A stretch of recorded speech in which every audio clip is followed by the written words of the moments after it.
So hi guys, so in this video ang topic ko is logarithmic, exponential, and implicit differentiation.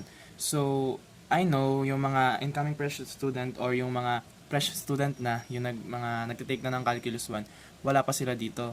I know na nagsa-start pa lang sila sa functions, sa limits, sa continuity.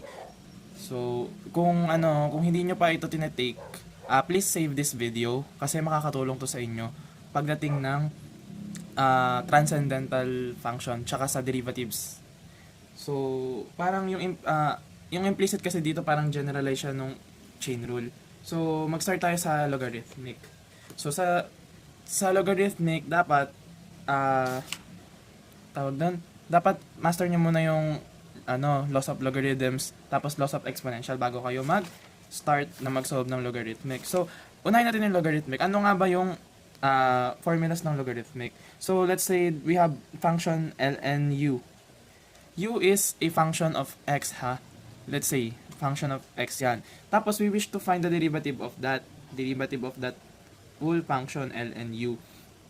Ang formula dyan is 1 over u times the derivative of u with respect to x. Kasi we're differentiating with respect to x, sabi ko nga eh.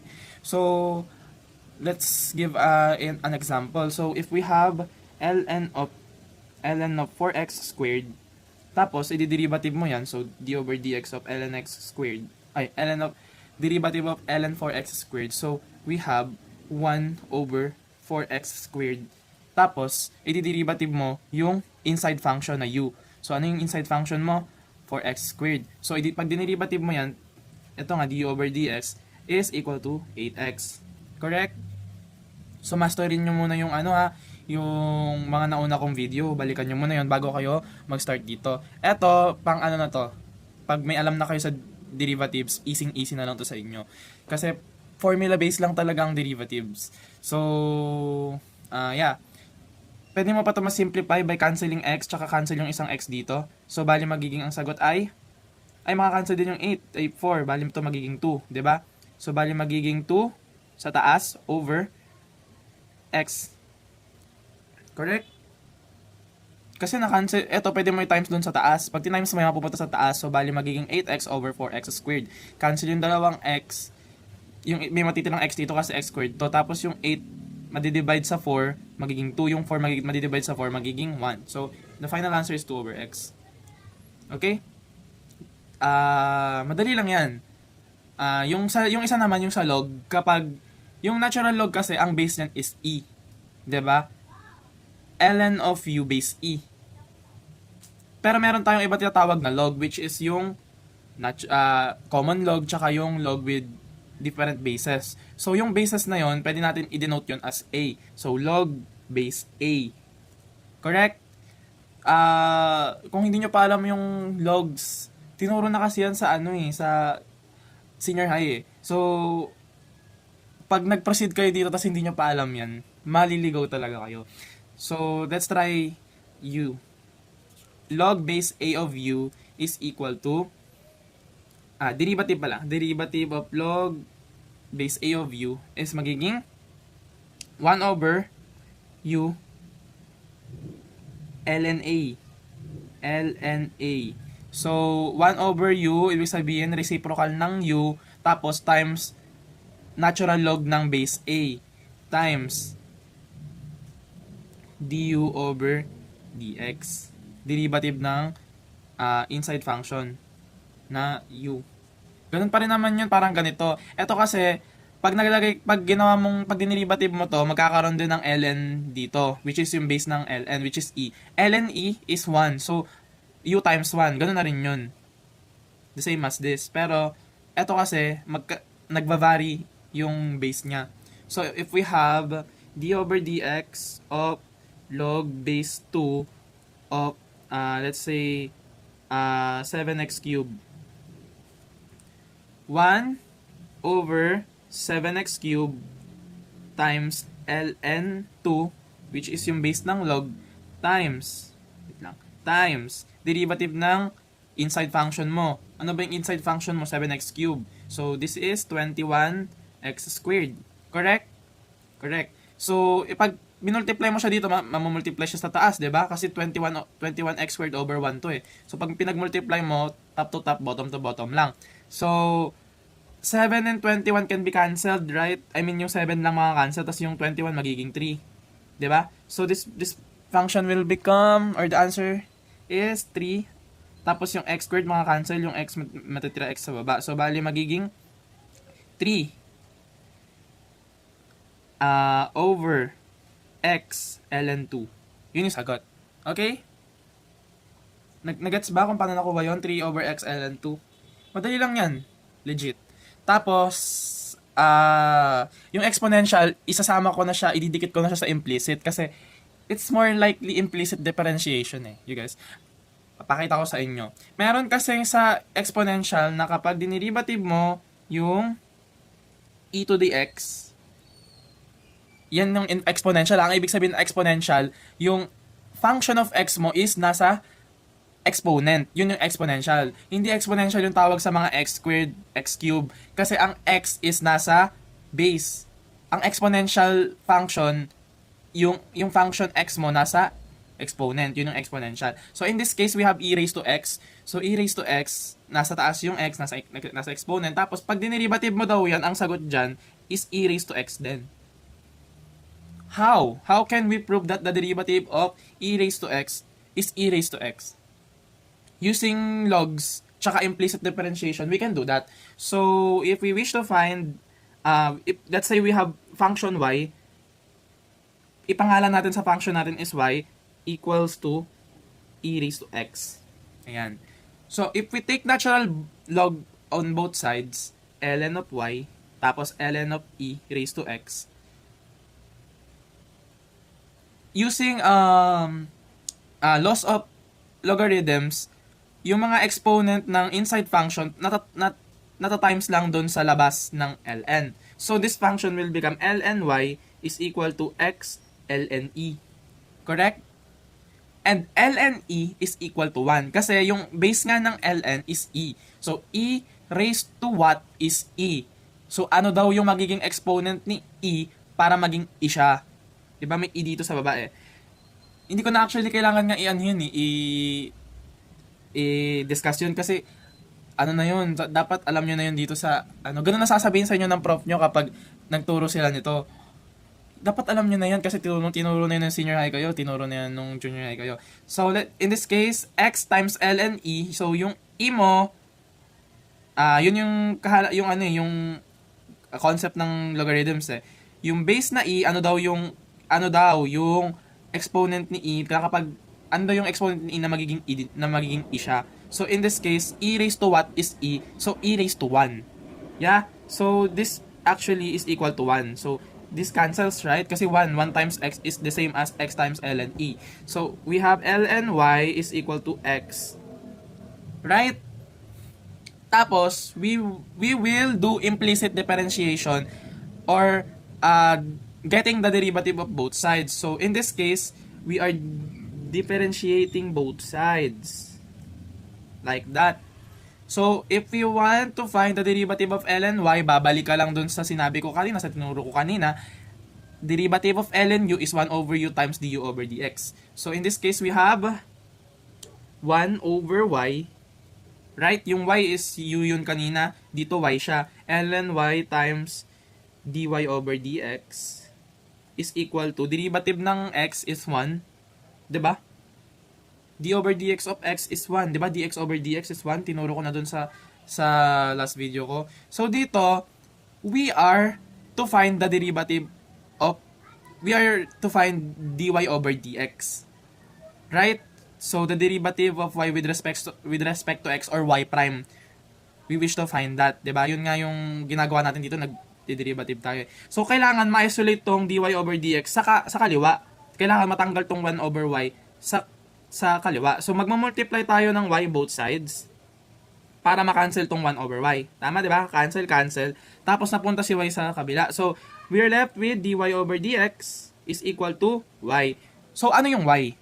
Yung y nga is, sabi ko kanina, y is equal to e raised to x kaso nilagyan ko ng ln kanina. So, dapat dito ko na lang ginawa yun. Y is equal to e raised to x, diba kanina sabi ko? If nakikinig kayo.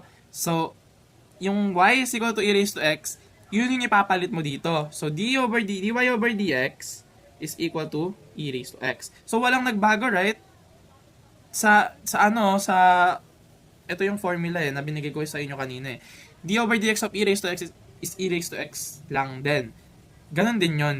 Pinrove ko lang na e raised to x siya using implicit differentiation. I don't know if implicit yon kasi ang implicit is naka-combine yung x and y, tapos hindi siya naka-express ng explicitly in terms of y. So, that's implicit function or implicit equation. So, basta ganon. Let's generalize. So, another formula, d over dx of e raised to u is equal to e raised to u times du over dx. What do we mean by that? If, example, e raised to 4x cubed plus 3x squared plus 7x plus 5. If we wish to find the derivative of that, d over dx of that function, e raised to u, makakopy lang si e raised to u. So, ito, makakopy lang dito. So, magiging e raised to 4x cubed plus 3x squared plus 7x plus 5 times the derivative ng u. Ano ba yung u mo? Yung u mo nga is yung exponent na 4x cubed plus 3x squared plus 7x plus 5. So, i-derivative mo daw yon. So, anong derivative niyan? Using power formula, 4 times 3 is 12, x raised to 2, binawasan ng 1 si 3, plus 2 times 3 is 6, x, tapos binawasan ng 2 si 2 ng isa, so magiging x na lang siya, plus 7. Tama? Kasi binawasan mo rin sa x raised to 1 ng isa, so magiging x raised to 0. Tapos, ito si 5, derivative niyan is 0, so wala na. Okay? So, this is the answer. Di ba, ang dali lang ng exponential. So, yung implicit differentiation, actually ito, lahat to, ginamitan ko lang to ng chain rule. So, yung tinuro ko last video, chain rule, di ba, na, remember, I said there na ang pinaka-importanting rule of differentiation is yung implicit, yung chain rule. So, ginagamit na natin hanggang dito.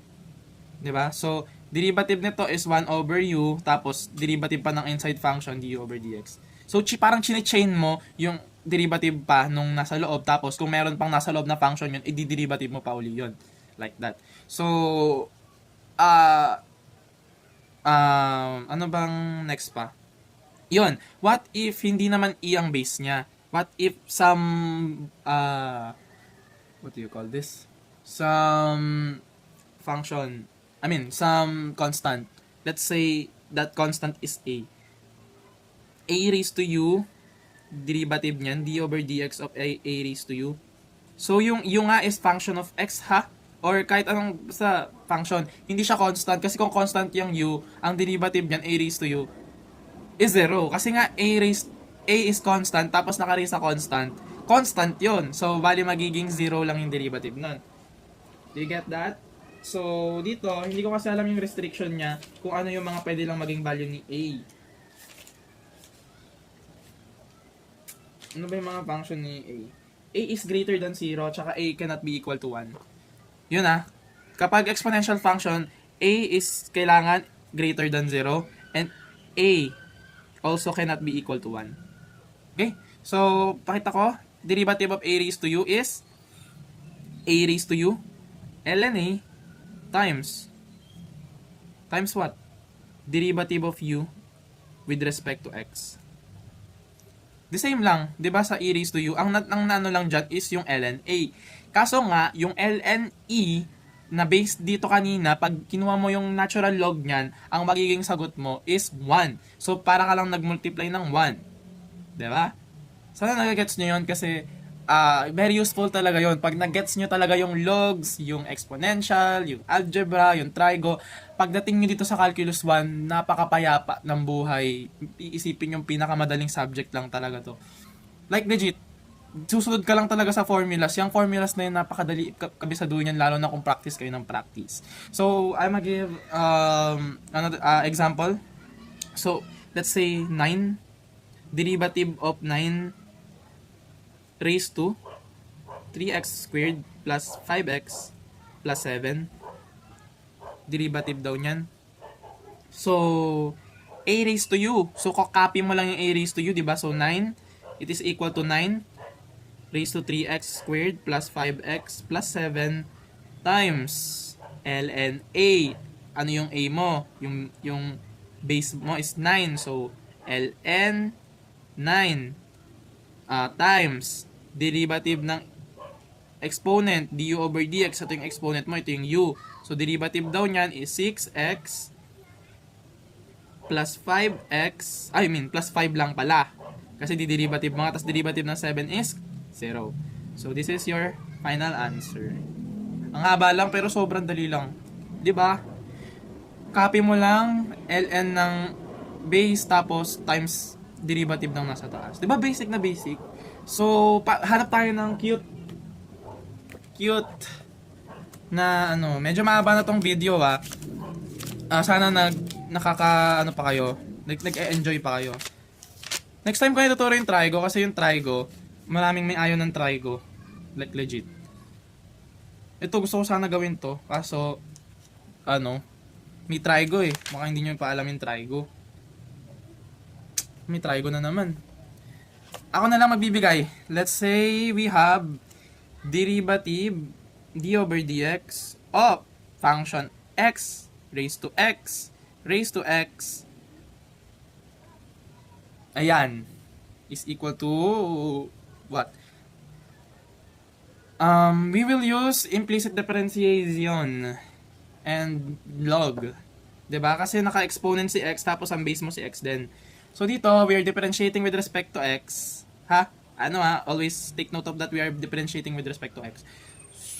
Wait lang, di ko pa napakita yung implicit. So after ito, mag-implicit talaga tayo. Okay? So dito, or sa next video na lang, baka masyado kasing umaba we can let y is equal to your function x raised to x raised to x, diba? Like we did in this one. So y is equal to e raised to x. Eto, y is equal to x raised to x raised to x. So, yeah. Wala tayong formula kapag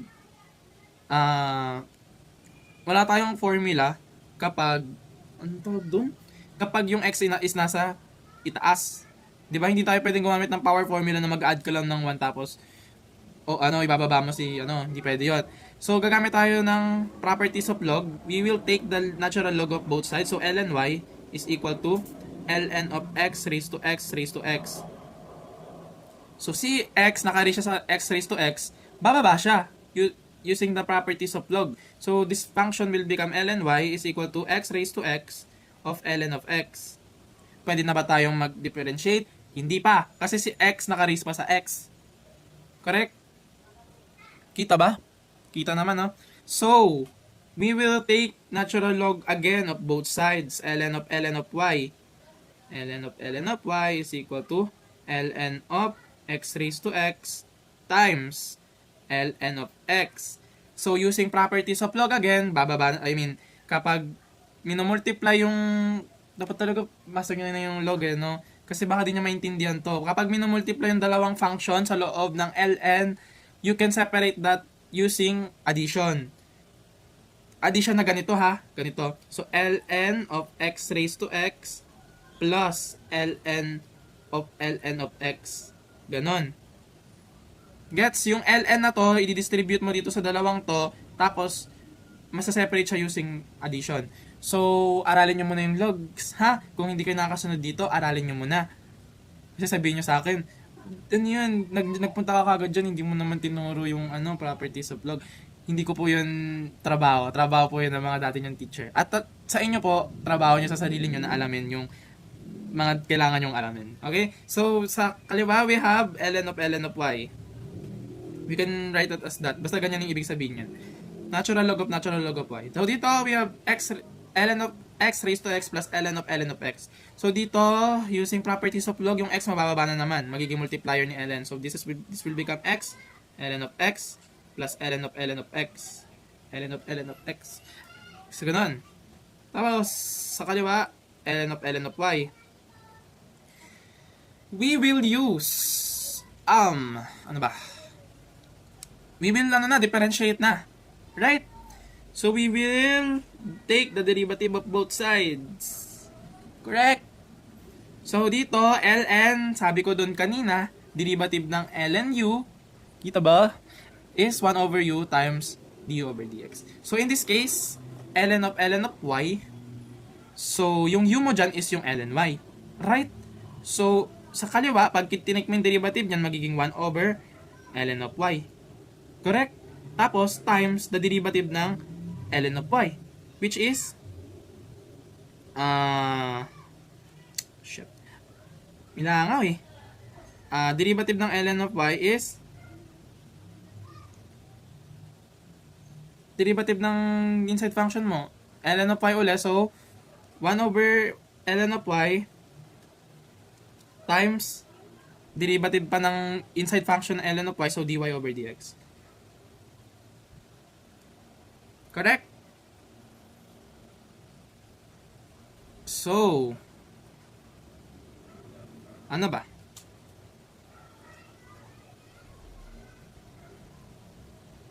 Wait, 1 over y lang. Oh my god. I'm so dumb. 1 over y lang. Kasi, ln of y, 1 over ln y times the derivative ng ln y, ano yung u mo dun? Yung y naman. So, 1 over y times dy over dx. Kaya nalito ako eh. Bakit dalawang 1 over ln y? So, in this case, so,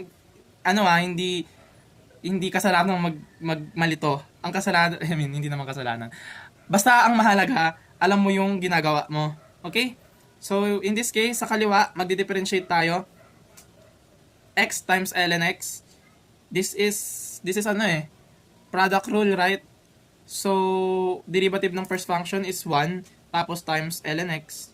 Tama? Plus, retain si first function, tapos, derivative naman ito, which is 1 over x. Right? So, in this case, cancel tong x times 1 over x, right? So, this is just 1. Wait lang. May plus pa. Ito yung plus. Tapos, derivative nito is parang ganito.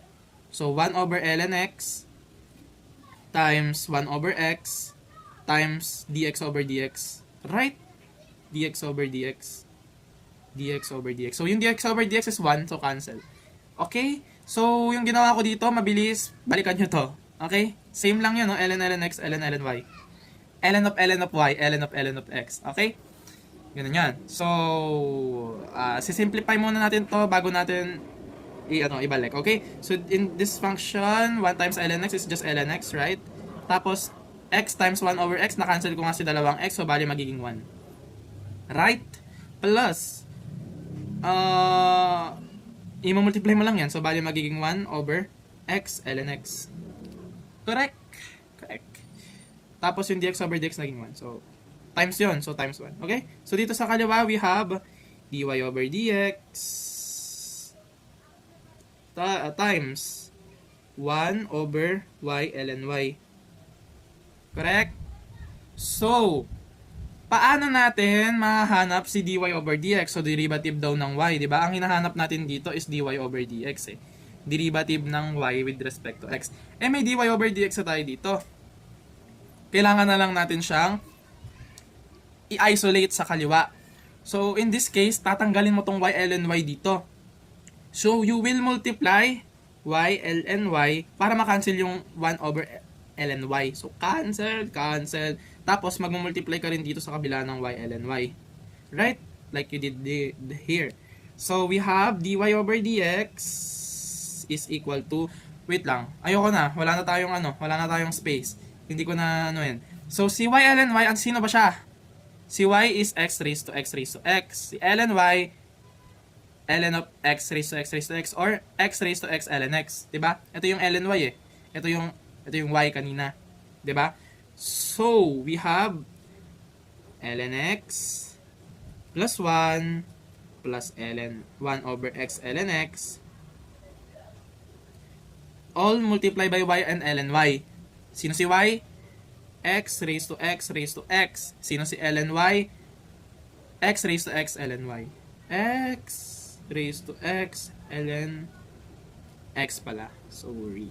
So, this is your final answer. Okay? So, check nyo na lang yan sa ChatGPT kung tama or mali yung ginawa ko. Pero I think, walang mali sa ginawa ko. Okay? So, baka may nagkamali lang ako ng algebra or something.